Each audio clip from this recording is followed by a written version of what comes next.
Hello students, आज हम पढ़ेंगे अध्याय तंतु से वस्त्र तक। इस अध्याय में सबसे पहले हमें यह जानना होगा कि तंतु क्या है। तो हम यहाँ वस्त्रों के बारे में पढ़ रहे हैं। आप पोशाक जो पहनते हैं वो वस्त्र से बनते हैं। वस्त्र धागे से बनता है और धागा तंतु से बनता है। फिर से एक बार समझिए, आप जो वस्त्र पोशाक जो पहनते हैं, आप शर्ट पहनते हैं, पैंट पहनते हैं, वो सब वस्त्र यानी कपड़े से बनता है। कपड़ा धागे से बनता है और धागा तंतु से बनता है। वस्त्रों में बहुत प्रकार की विविधता पाई जाती है। वस्त्र कपड़े कई तरह के होते हैं। ऊनी, सूती, सिल्की यानी कि रेशमी, जूट, नायलॉन आदि कई तरह के वस्त्र होते हैं। कुछ वस्त्र चमकीले होते हैं और कुछ में चमक नहीं होती। कुछ वस्त्र हमें गर्म रखते हैं तो कुछ वस्त्रों का उपयोग हम गर्मियों में करते हैं। गर्मियों में वैसे कपड़ों का उपयोग किया जाता है जो हमें ठंडा रखता है। वस्त्र का गुण तंतु पर निर्भर करता है जिससे वो बनते हैं।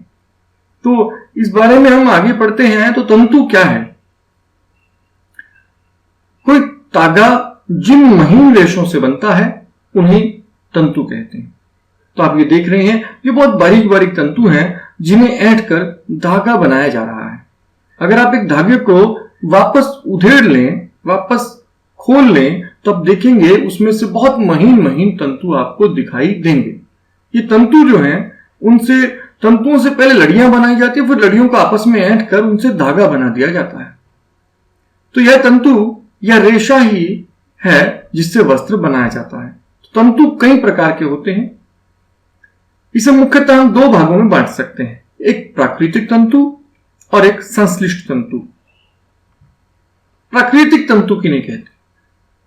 जंतुओं या पादपों से प्राप्त होने वाले तंतु को प्राकृतिक तंतु कहते हैं, जैसे कि सूत यानी कपास, रुई, ऊन, रेशम, जूट।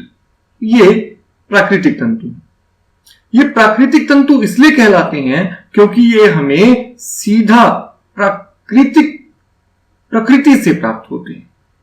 जो हमें प्रकृति से सीधे ही मिलते हैं, या तो पौधों से मिलते हैं या जंतुओं से मिलते हैं, उन्हें हम प्राकृतिक तंतु कहते हैं। प्राकृतिक तंतु दो प्रकार के होते हैं। स्रोत के आधार पर दो प्रकार के होते हैं, एक पादप तंतु और दूसरे जांतव तंतु।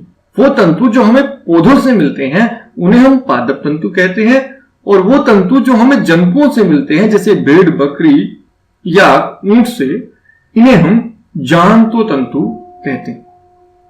इस लेसन में हम आगे पढ़ते हैं संश्लिष्ट तंतु के बारे में। संश्लिष्ट तंतु रासायनिक पदार्थों से बनाए जाने वाले तंतुओं को संश्लिष्ट तंतु या बनावटी तंतु कहते हैं। इन्हें कृत्रिम तंतु भी कहा जाता है, जैसे पॉलिएस्टर, नायलॉन, एक्रिलिक आदि। संश्लिष्ट तंतु वो हैं जो प्रकृति में नहीं पाए जाते। इनका कच्ची सामग्री जिससे बनाए गए हैं, ना तो वो जंतुओं से ली जाती है ना पौधों से। तो ये रासायनिक पदार्थों से बनाए जाने वाले तंतु हैं जिन्हें हम संश्लिष्ट तंतु कहते हैं। अब तागा कैसे बनाते हैं ये जरा समझ लेते हैं। तंतुओं को खींचकर ऐंठने से तागा बनता है। अब देखिए, यहां तंतुओं को खींचकर ऐंठ दिया जा रहा है। ऐंठने से ये तागा बनता हुआ आप देख रहे हैं। यहां महीन महीन तंतु हैं, इनको ऐंठ कर तागा बनाया जा रहा है।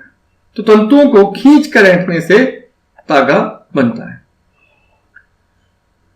तो हम कुछ पादप तंतुओं के बारे में पढ़ लेते हैं। इसमें सबसे पहला तंतु है कपास, जो बहुत प्राचीन है। बहुत लंबे समय से मनुष्य इसका उपयोग करता रहा है। कपास तथा कपास की खेती के संबंध में हम पढ़ेंगे। भारत में रुई की जानकारी 1800 ईसा पूर्व से ही थी। रुई को कपास भी कहा जाता है। रुई के पौधे खेतों में उगाए जाते हैं और खेतों को रुई को अंग्रेजी में कॉटन कहा जाता है। रुई की खेती के लिए उष्ण जलवायु तथा काली मिट्टी सबसे उपयुक्त होती है। भारत में रुई की खेती प्राय सभी इलाकों में की जाती है, लेकिन मुख्यतः महाराष्ट्र, गुजरात, पंजाब, हरियाणा, राजस्थान, तमिलनाडु और मध्य प्रदेश में रुई की खेती बड़े पैमाने पर की जाती है। कपास के फल गोली आकार के होते हैं। अब कपास हमें मिलती कहां से है? कपास के पौधे का जो फल होता है वो गोली आकार का होता है, नींबू के आकार के समान लगभग होता है। कपास के फल को कपास गोलक कहा जाता है। ये गोलक जब पक जाते हैं, पूर्ण परिपक्व होने पर कपास गोलक टूटकर खुल जाते हैं। कपास गोलक के खुलने के बाद कपास तंतुओं से ढके बीज को देखा जा सकता है। तो तंतु और बीज के साथ अंदर होते हैं। कपास तंतु का रंग सफेद होता है। तो आपको चित्र द्वारा आप समझ सकते हैं, ये जो आप गोलक देख रहे हैं ये है कपास गोलक। ये भी कच्चा है, पका नहीं है। इसके अंदर तंतु होते हैं और जब ये पक जाता है तो ये खुल जाता है और खुलने के बाद इस तरह से आपको यहां कपास के तंतु दिखाई देंगे। तो यह है कपास गोलक। ये असल में कपास के पौधे का फल है जो पककर जब खुल जाएगा तो इसके अंदर ये महीन महीन तंतु आपको दिखाई देंगे, जिसे हम रुई या कपास कहते हैं। कपास गोलक को खेतों से हाथ द्वारा चुन लिया जाता है।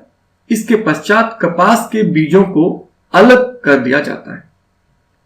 कपास से रुई कपास या रुई से बीजों को अलग करने की प्रक्रिया को कपास ओटना कहते हैं। तो ये प्रश्न अक्सर आ जाता है, कपास ओटना क्या है? तो कपास से बीजों को अलग करने की प्रक्रिया को कपास ओटना कहते हैं। कपास को बीजों से अलग करने के लिए बड़े बड़े कंघों का उपयोग किया जाता है। इस प्रक्रिया को कंकतन भी कहते हैं। तो यहां आप देखिए, ये कपास में बीज के साथ आपको दिखाई दे रहे हैं। ये कपास के बीज हैं और यहां इन्हें अलग किया जा रहा है हाथ द्वारा। तो ये बीज आप कुछ देख रहे हैं, अलग निकाल कर रखे गए हैं। तो कपास में से बीजों को चुनकर अलग किया जाता है। ये काम क्योंकि बहुत ज्यादा बीज होते हैं तो इन्हें विशेष प्रकार के यंत्रों या हथकरघों द्वारा अलग किया जाता है। इन्हें कंघ की तरह अलग किया जाता है। इसे कंकतन भी कहते हैं। यह कपास ओटना प्रक्रिया का नाम, कपास ओटना। रुई का उपयोग, रुई के बहुत से उपयोग हैं, इनमें से कुछ यहां दिए गए हैं। रुई का उपयोग कपड़ा बनाने में करते हैं। रुई का उपयोग अस्पतालों में मरहम पट्टी आदि के लिए सोखता के रूप में खून सोखने या जो पस निकलता है उसको सोखने के लिए करते हैं। रुई का उपयोग बैंडेज बनाने में किया जाता है, पट्टियां जो बनाते हैं। रुई का उपयोग अस्पतालों में पट्टी बांधने में किया जाता है। रुई का उपयोग रजाई, गद्दे, तकिया आदि को भरने में किया जाता है। और रुई के बीजों से तेल निकाला जाता है। रुई के बीजों का तेल खाने में भी उपयोग किया जाता है, जिसे हम बिनोले का तेल कहते हैं। सूती धागे से कताई कैसे की जाती है, यह समझते हैं। रेशों से तागा बनाने की प्रक्रिया को कताई कहा जाता है। तो कताई क्या है? रेशों से तागा बनाने की प्रक्रिया को कताई कहते हैं। रेशों से तागा बनाने का एक साधारण यंत्र जिसका हाथ नाम तकली है का उपयोग किया जाता है। रेशों को धागा बनाने के लिए एक दूसरे यंत्र चरखे का भी उपयोग किया जाता है। चरखे तथा तकली को हाथ से चलाया जाता है। महात्मा गांधी ने चरखे का उपयोग स्वतंत्रता आंदोलन में उपयोग किया था। स्वतंत्रता आंदोलन में चरखे का उपयोग काफी लोकप्रिय हुआ था और चरखे का उपयोग स्वतंत्रता आंदोलन का पर्याय बन गया था। महात्मा गांधी ने लोगों को हाथ से काते गए कपड़े, तागों से बने वस्त्रों को पहनने तथा ब्रिटेन की मीलों से बने हुए आयातित कपड़ों का बहिष्कार करने के लिए प्रोत्साहित किया था। बड़े पैमाने पर रेशों से धागे की कताई फैक्ट्रियों में किया जाता है और धागों की कताई के फैक्ट्री को कताई मिल या स्पिनिंग मिल कहा जाता है। आप यहां तकली देख सकते हैं। ये अलग अलग प्रकार की तकलियां हैं जिनसे कताई की जाती है। और चरखे का आप देख सकते हैं चित्र। गांधी जी चरखे का उपयोग कर रहे हैं, जिसके बारे में अभी हमने चर्चा की। चरखे द्वारा भी कताई की जाती है। यह कताई हाथ से करने का प्रक्रिया है। तागे से वस्त्र कैसे बनाए जाते हैं, यह प्रक्रिया को समझ लेते हैं। कताई के बाद धागों से कपड़ा बनाया जाता है। तागों से कपड़ा बनाने की कई विधियां प्रचलित हैं। इसमें दो मुख्य हैं, बुनाई और बंधाई। दो प्रचलित विधियां हैं। अब बुनाई क्या है और बंधाई क्या है, इसे अलग अलग समझ लेते हैं। बुनाई, जिसे वीविंग भी कहा जाता है, तागों के दो सेट को एक साथ व्यवस्थित कर कपड़ा बनाने की प्रक्रिया को बुनाई कहते हैं। यहां अंतर बुनाई और बंधाई में अंतर क्या है? बुनाई में 2 धागे के सेट उपयोग किए जाते हैं, जबकि बंधाई में एक ही धागे का उपयोग किया जाता है। कपड़े की बुनाई के लिए उपयोग किए जाने वाले यंत्र को करघा कहा जाता है। हाथ से चलाए जाने वाले करघे को हस्तचालित करघा या हैंडलूम कहते हैं, और बिजली से चलने वाले करघों को अवरलूम या विद्युत प्रचालित करघा कहा जाता है।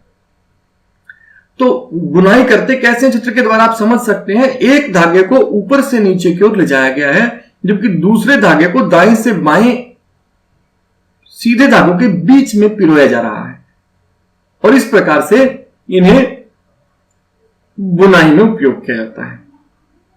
यहां जो ऊपर से नीचे जाने वाले धागे हैं इन्हें वार्प, और जो साइड में जाने वाले धागे हैं इन्हें वेफ्ट कहा जाता है। अब हम बात करते हैं बंधाई की। बंधाई एक विशेष प्रकार की बुनाई है। तागों से कपड़ों की एक विधि बंधाई भी है। इस बंधाई में एक विशेष प्रकार की बुनाई होती है। बंधाई की विधि में एक ही धागे का उपयोग किया जाता है। तो बंधाई बुनाई से इसलिए अलग है कि बुनाई में 2 धागों का उपयोग किया जाता है, जबकि बंधाई में केवल एक धागे का उपयोग किया जाता है। बंधाई को निटिंग भी कहते हैं। बंधाई की विधि द्वारा हाथों या मशीनों दोनों के उपयोग से कपड़ा बनाया जाता है।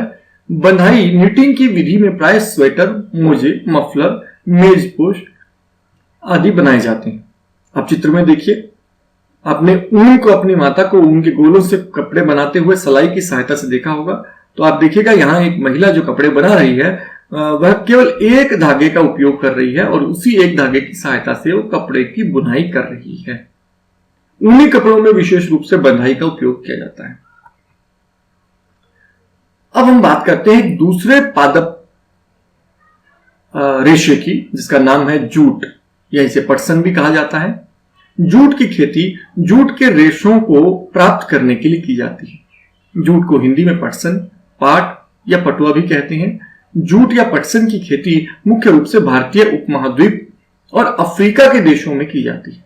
भारत में जूट पटसन की खेती प्रमुख रूप से पश्चिम बंगाल, बिहार और असम में की जाती है। ये जूट की जो खेती है विशेष रूप से इन्हीं राज्यों में होती है।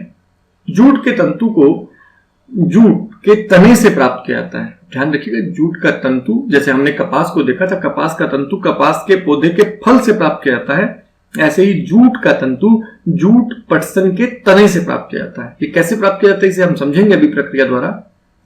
भारत में जूट की खेती वर्षा ऋतु में की जाती है। साधारणतः जूट की फसल को पुष्पन अवस्था में ही काट लिया जाता है। कटाई के बाद जूट के तनों को कुछ दिनों तक जमे हुए पानी, रुके हुए पानी में रखा जाता है। पानी में रखने से जूट के तने गलने लगते हैं, और इस प्रक्रिया में जूट के रेशे तथा तने के बीच के गोंद जैसे पदार्थ को बैक्टीरिया खा जाते हैं, जिससे जूट के रेशे तने से थोड़े अलग हो जाते हैं। इसके बाद जूट के रेशे को हाथों द्वारा तने से अलग कर लिया जाता है, और जूट के तने को जमे हुए पानी में रखकर गलाने की प्रक्रिया को, जमे मतलब रुके हुए ना, तो जूट के तने को रुके हुए पानी में रखकर गलाने की प्रक्रिया को अंग्रेजी में रेटिंग कहा जाता है। जूट के तने से तंतु को निकालने के पश्चात तंतु को सुखाकर बंडल बनाकर फैक्ट्रियों में कताई आदि के लिए भेज दिया जाता है। जूट के रेशे लंबे, खुरदरे और मोटे होते हैं। जूट का उपयोग किस किस चीज में किया जाता है वो जरा एक बार देख लेते हैं। जूट के रेशे का उपयोग रस्सी, डोरमैट, जिसे हम पैरों में बिछाने वाली मैट कह सकते हैं, दरवाजों पर बिछाई जाती है, चटाई, बैग आदि बनाने में किया जाता है। अच्छे जूट के रेशों का उपयोग पोशाक के लिए कपड़े बनाने में भी किया जाता है, और जूट के रेशे पर्यावरण के लिए मित्रवत हैं, इसलिए जूट के बने कपड़े, हैंडबैग का प्रचलन इन दिनों काफी बढ़ गया है। ये आप देख रहे हैं, ये पटसन के पौधे उगाए गए हैं, जिन्हें बाद में पकने के बाद पुष्पन काल में ये अभी तैयार है, लगभग थोड़ा सा और पक जाने पर इन्हें काट लिया जाएगा। काटने के बाद इन्हें इस तरह पानी में डालकर काफी दिनों के लिए छोड़ देते हैं, ताकि बीच की जो ये अपने जो रेशा है ये तने को छोड़ दे। फिर इसे इस तरह हाथों द्वारा छीलकर अलग कर लिया जाता है। आप यहाँ रेशे उतारते हुए तने से देख सकते हैं। इसके बाद ये तने से रेशे उतरकर इस तरह निकाल लिए जाते हैं। इन्हें सेपरेट करके सुखाया जाता है अलग करके, और फिर इस तरह से बुनाई करके इनके कपड़े या वस्त्र बना दिए जाते हैं। इसे बुन दिया जाता है। उसके बाद इनके आप देखिए इस तरह के हैंड बैग्स और बोरियां बनाई जाती हैं। तो आप देखिए ये बड़े बड़े बैग्स बनाए गए हैं और ये सभी जूट से बने हैं। वस्त्र बनने कब से शुरू हुए? वस्त्र सामग्री के इतिहास के बारे में पढ़ लेते हैं। प्राचीन समय में जब लोग सभ्य नहीं थे, जंगलों में नंगे रहा करते थे, धीरे धीरे लोग खराब मौसम से अपने को बचाने के लिए शरीर को जानवरों के चमड़े, पेड़ों के पत्ते और छाल से ढकने लगे। इसके बाद लोग पतली टहनियों और घास को बुनकर चटाई बनाना सीख गए। लोग पेड़ की पतली डंडियों, पेड़ के रेशों तथा जानवरों के रोए को ऐंठकर लंबी रस्सियां भी बनाने लगे।